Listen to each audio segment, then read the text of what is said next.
こんにちは。今日は幸太郎がダムで転んだので、それの修理をしたいと思います。まずはここでリザーブタンクの付け根が折れてますね。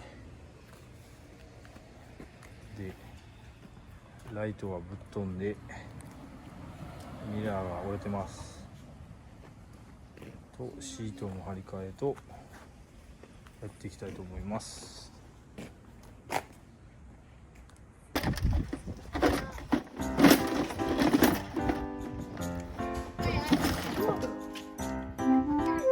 あ、いいよ、置いといて。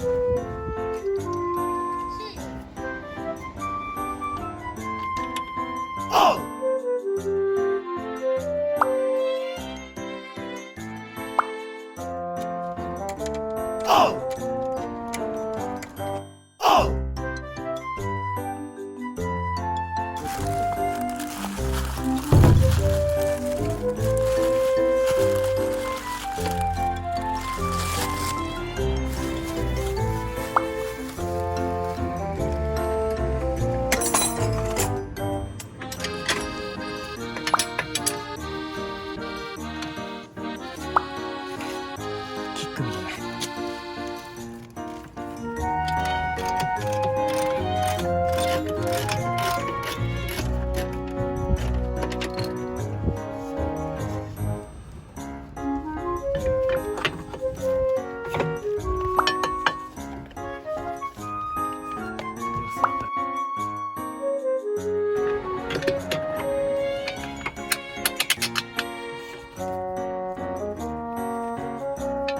出てきたよ。